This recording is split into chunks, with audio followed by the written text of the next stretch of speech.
آفت ڈرامہ کی اگلی ایپیسوڈ میں آپ کو دکھایا جائے گا کہ مہک اور محمود کا سارا کھیل ورشا ختم کر چکی ہے۔ محمود تو بہت زیادہ غصے میں ہوتا ہے اور مہک کو ڈراتا ہے، دھمکاتا ہے،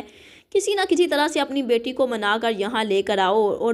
اور پھر میں خود اس کو مختار کے سامنے لا کر کھڑا کروں گا، کیونکہ میں اپنی برسوں کی انویسٹمنٹ اس طرح سے ضائع ہوتے ہوئے نہیں دیکھ سکتا، اور اگر تم نے ایسا کچھ نہ کیا تو میں تمہیں اور تمہاری بیٹی کو جان سے مار ڈالوں گا۔ مہک تو محمود کا یہ گھنونا چہرہ دیکھ کر بہت زیادہ پریشان ہو جاتی ہے، یہاں تک کہ محمود تو اس بار مہک پر ہاتھ بھی اٹھا لیتا ہے۔ اس بار مہک کو محمود پر بہت زیادہ غصہ بھی آتا ہے اور وہ اس کا ہاتھ پکڑ لیتی ہے اور اسے کہتی ہے کہ میں نے اپنی ساری زندگی تم پر لٹا دی، لیکن تم نے مجھے میری محبت کا یہ صلہ دیا، میں نے اپنا ہنستا بستا گھر اجاڑ دیا صرف اور صرف تمہاری خاطر، تمہیں کہاں سے کہاں تک پہنچایا، اور آج تم میرے ساتھ یہ سلوک کر رہے ہو، مجھے ہرگز تم سے یہ امید نہیں تھی۔ بہرحال محمود اب مہک سے کہتا ہے میں کچھ بھی نہیں سننا چاہتا، جو میں نے کہنا تھا وہ میں نے کہہ لیا،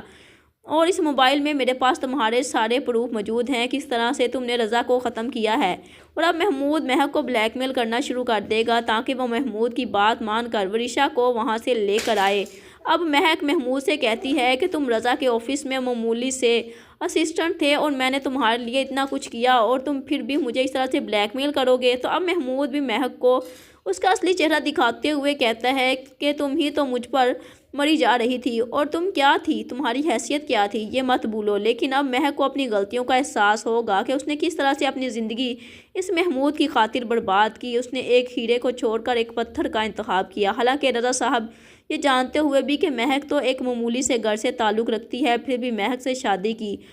اور اس کو یہ صلہ دیا کہ اسے موت کے منہ تک ہی پہنچا دیا، اور اس کو دھوکہ دیتی رہی، بلکہ اسے شادی ہی اس نے محمود کی پلاننگ کے تحت ہی کی تھی۔ لیکن پھر بھی محمود اب مہک سے کہے گا کہ تم یہ بات اپنی بیٹی کے ذہن میں بٹھا دو کہ میں اس طرح سے تجھے ساری دولت ہڑپ کرنے نہیں دوں گا، کیونکہ وہ ہمارے ساتھ گیم کھیل رہی ہے۔ محمود کو لگ رہا ہے کہ یہ دونوں ماں بیٹیاں میرے ساتھ گیم کھیل رہی ہیں، اور اگر میں نے ان کو دھمکاؤں گا، ڈراؤں گا تو یہ دونوں میری بات مان لیں گی۔ لیکن محمود کو یہ نہیں پتا ہے کہ ورشا تو سچ میں بدل چکی ہے، اور وہ محمود اور مہک کے اشاروں پر ناچتے ناچتے اب تھک چکی ہے اور اب اس کی ہمت جواب دے چکی ہے۔ جبکہ وہاج دوسری جانب امین کی بیٹی نشا، جو کہ ورشا کی دشمن بھی تھی، لیکن اس بار وہ وہاج کی مدد کرنے ہی والی ہے، کیونکہ وہاج کسی نہ کسی طرح سے اس لڑکی سے کانٹیکٹ کر لیتا ہے، تو وہ اب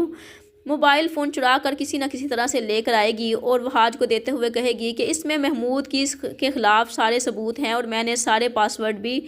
ہٹوا دیے ہیں، اور اب تم آسانی سے محمود کو اس کے انجام تک پہنچا سکتی ہو، کیونکہ مشا اپنی اسٹیپ مدر پری جی سے بہت زیادہ تنگ ہے، کیونکہ وہ چالیں بھی تو ایسی چل رہی ہیں کہ وہ مشا کو اپنے راستے سے ہٹا کر ساری پراپرٹی پر قبضہ کر سکے۔ لیکن مشا ایسا نہیں چاہتی، کیونکہ مشا کو پتہ ہے کہ محمود اور پری جی کی آپس میں گہری دوستی ہے، اور اگر ان کو میں ان کے انجام تک پہنچا دوں اور وہاج کی مدد بھی ہو جائے تو میرا راستہ صاف ہو جائے گا، اور محمود کو بھی اس کے کیے کی یوں سزا مل جائے گی۔